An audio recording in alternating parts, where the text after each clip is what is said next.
was like, Terry's like, oh shit, that's what happened to you. And I'd never heard the story. Nobody else in the family had heard it before. Bruce and Hank, just the minute somebody says something about Noel Story, well, we never saw anything, we never heard anything. And I said, what ghost in there right now can come up to you? You're crazy enough to want to fight it. I just ran. But my first experience with the ghost, I was a kid, probably. They're in the freezer, Mom. Top freezer. In this freezer or this one? This one in here. Top shelf. Top shelf, wow. Top shelf alcohol. Doing it big here. So Granny told us the story. Yeah, So anyway, saying you had so as a kid. my first time, I was probably between 5 and 7. I wasn't yet 7 because I hadn't started We working. call that sex. I go upstairs, and the inside, we have a stairwell that goes up. It's got a light down here, like a 60-watt bulb. But the 60-watt bulb does not shine anywhere near the top because it's such a steep stair, and it goes up about 20 feet.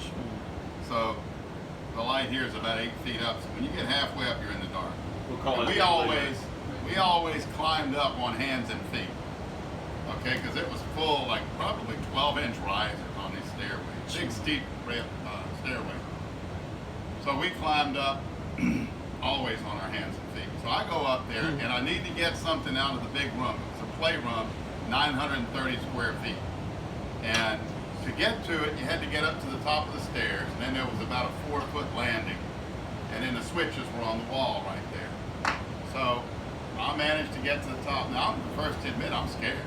I don't like going up there by myself. Nobody else would go up with me.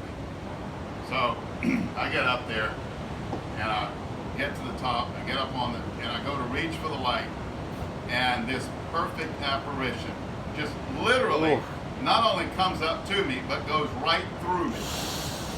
And it's the shape of a person, but like with glowing robes or something. And I mean, it's kind of a green tinge, and it just floats right through me, and I feel it kind of go through me, and then I wake up, and I'm on the floor in the hallway down below. I fell all the way down, and then fell out into the hallway. Jeez. And was totally unconscious. I mean, everybody was freaking out, trying to figure out what had happened, and somebody pushed me. Dang. But, I mean, I remember still that feeling of it kind of going right through me. That was another. No, I was about to say, what concussion was that? That was probably 3. So we're mixing our concussion and our ghost Torpy story. had a similar Or hybrids. Twerpy's situation, Twerpy had 2, neither one were anything like that. But that was my first experience with the ghost. And then he tells the story. He had gone up to check on Twerpy to get something from her or something. And he'd been waiting for her, got tired of waiting, went up the stairs and got almost to the top, and he heard something. He turned around like to see what it was, and he felt something just kind of go through it. Wait. This is Annie Twerpy's boyfriend at the time? Yeah. And then And he he fall down the described stairs? it. He described it this same kind of shape, you know, a little green, and just kind of went through it. And he ended up falling down the stairs, not uncontrolled, but falling down. He ran out of the house. And he ran out of the house and never went back. But, Dang. but the other thing he had happen that he admitted could be a lot of things. Right. But he was out there waiting for her one day on the porch, and he's in these big rocking chairs, and he's sitting there just rocking a little bit, you know. No wind, no nothing, all the other chairs totally still. And suddenly this chair right opposite him just starts rocking. No dog, no cat, no nothing, just starts rocking. I think that was the last time he left the house, never came back. Jeez. But my last time experiencing the ghost Wait a was second now. This guy do LSD. Uh-huh. Did he eat gummy bears? No. That's why I've seen so many ghosts. I totally. this last time I didn't see the ghost. This The one. last time is to me the scariest. So I'm in the house. We sold the house to Arlen Deese, who did a number of other Norwood plantation and stuff.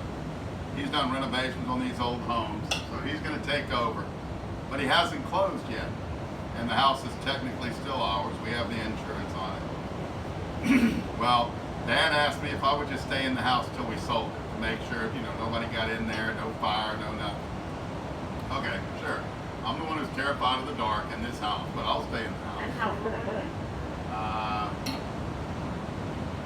Had to have been, You said you're like 17 no, because I wasn't driving yet.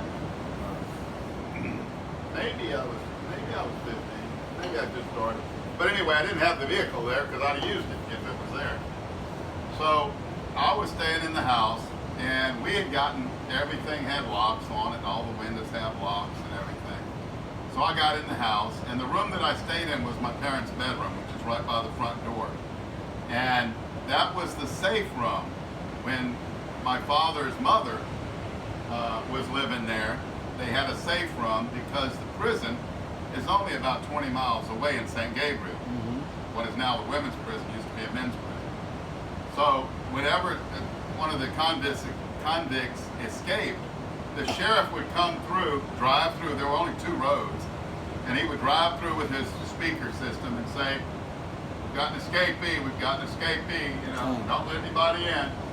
What the people used to do is they would go into what they call the safe room in their home. Most homes didn't even have locks on the doors. We didn't have locks on the doors for years. Right. But you had a safe room, and the safe room usually had shutters and bolts across the doors. And it was a safe room because that's where you could go and be safe. But you would always take clothes and food and put them out on the porch. And then you get in the safe room and lock yourself in. And what the prisoners wanted, they wanted clothes to get out of their striped clothing that kind of speaks in prison.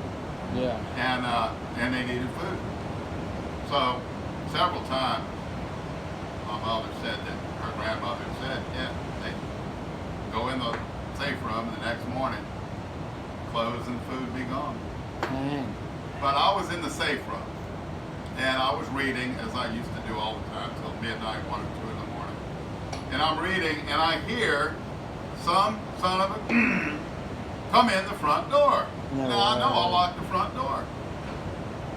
And I'm like, who is it? Nothing. Nobody. Well, they just walked in like they owned the place, so I figured it was somebody, I knew. Yeah. Who is it? Nothing. I hear the door to the stairs open up, Oh my gosh. and the door slams shut, and I hear his footsteps on the stairs. Okay, who is messing with me? Is it Bruce? Is it Hanny? Bruce would be the first.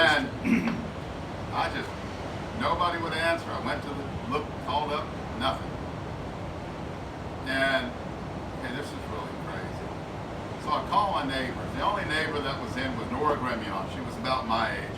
I said, Nora, you by yourself? Yeah. you know where your dad keeps his gun? Yeah. 22 rifle, right? Single shot. You know where the bullets are? Yeah. Nora, somebody has come into my house, and I said, they're upstairs, and I need to get rid of them. We didn't call the police for anything.